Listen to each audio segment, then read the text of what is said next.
Hey everyone, it's Gerrie, the real estate chick. In today's episode, we are going to talk to a mortgage professional to find out how we can leverage our home equity in our homes to help us purchase an investment property. Look, I keep asking you if you want a home equity checkup, and one of the reasons why is because most of you have a ton of equity, especially since 2020.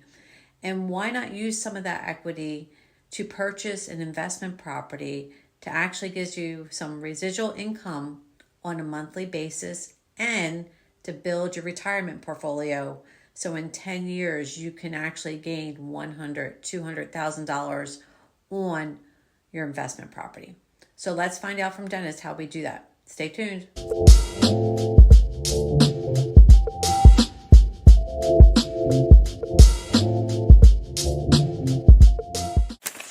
Hey, it's Gerrie, the real estate chick again. I'm here with Dennis again, and today we're going to talk about that home equity that you have and you're sitting on top of.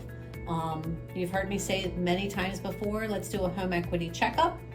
And a lot of you have a ton of equity, and what's the better way to invest than investing in yourself and investing in real estate? The first one being, there's a lot of self-employed people out there who want to invest in real estate but have that nasty thing of having a 1099 and they can't show a lot of their income. So can you explain to them how they could do that and invest into real estate? That's a great question because I myself am also self-employed. I own this brokerage, and I like to keep as much money in my pocket as possible and not have to give it to Uncle Sam. So there are programs. I'm actually doing a cash out refinance on one of my properties right now to buy another property, and I didn't feel like dealing with all the hassle of having to document everything. So there's a program called a DSCR loan. So it means it's a debt service coverage ratio. So if your mortgage is the same amount, or it really technically has to be $1 less than what the rents are, then all you have to do is have a decent credit score and a certain amount of equity in the property. You can do that up to 80%. Put 20% down and get this program, and it's great. The rates are a little bit higher than your normal conventional loan for an investment property.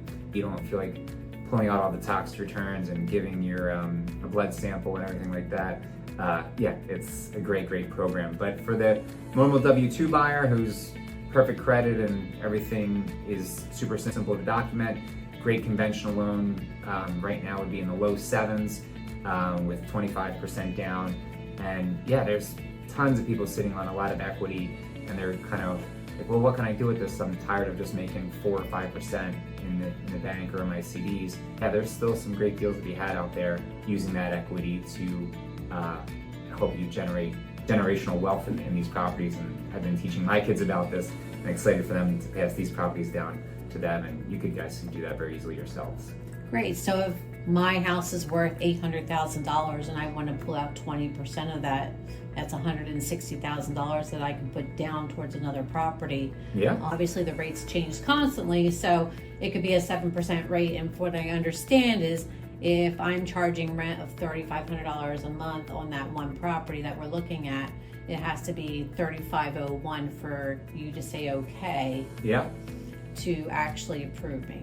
Correct. Yeah, that's exactly right. So they don't even ask about your job. They don't even ask about your tax returns. They just want to know your credit's good and that the property's going to cash flow and you're approved. There's obviously a couple other things we need, minor things, but yes, the income is removed from the situation and it works out great.